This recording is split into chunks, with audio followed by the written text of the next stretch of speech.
Welcome to the art room. It can be found in room 120 on the first floor.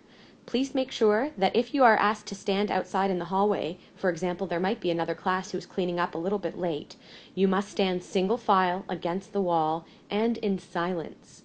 You must also enter the classroom in silence and go straight to your seat.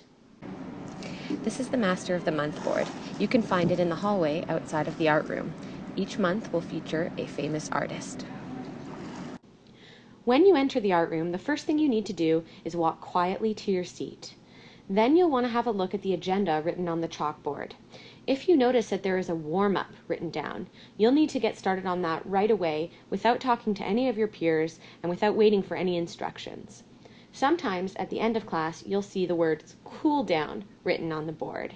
That means that we're going to have some time together to look at some interesting art and give you some art-spiration for the rest of your day. Boys, you are expected to wear a kippah in this school.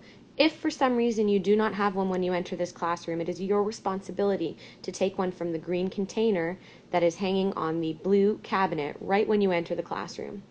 For all boys and girls, please make sure that you have a look at the lockdown procedures handout that's pasted on the wall underneath the intercom speaker so that you know what to do in case of a lockdown. This is the back counter of the art room. Here you're going to find all sorts of important things that you'll need throughout the year. On the far left is the bin of scrap paper, which is for colored paper only. Next to that, you'll find the goose bin, which is for good on one side paper, which you can use for sketching out ideas. Then you'll see a few bins, each containing various handouts for different grades and their projects.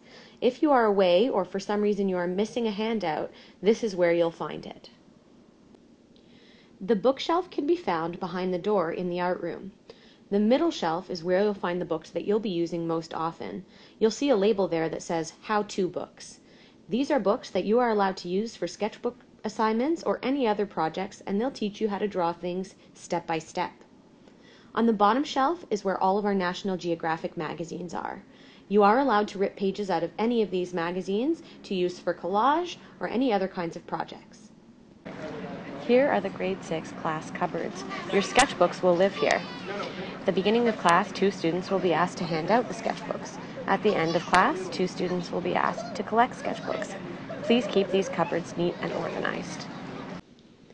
Everything in the art room is labeled so that you can find it on your own. Please make sure that you put things back just the way that you found them. Here's an example of what you might find inside one of our cupboards.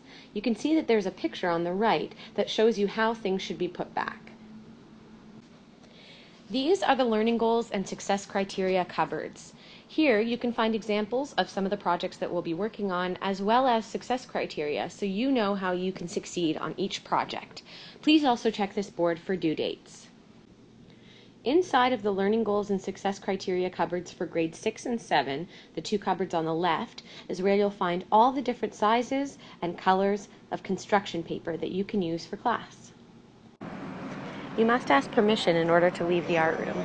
When you are granted that permission, you need to sign out at this table. These are the drying racks. They are where you will likely be placing most of your work, whether it's finished or not, at the end of each class. Because of that, it is very important that your name is written on every piece of work that you create. The right side of the drying rack is for Ms. Albert's classes. The left side of the drying rack is for Mrs. Hurlin's classes. Please make sure you place your work on the correct side of the drying rack. At the end of class, you will always be given very specific instructions for cleaning up. Please make sure that when you are finished your cleanup, that you sit down quietly at your seat and wait to be dismissed.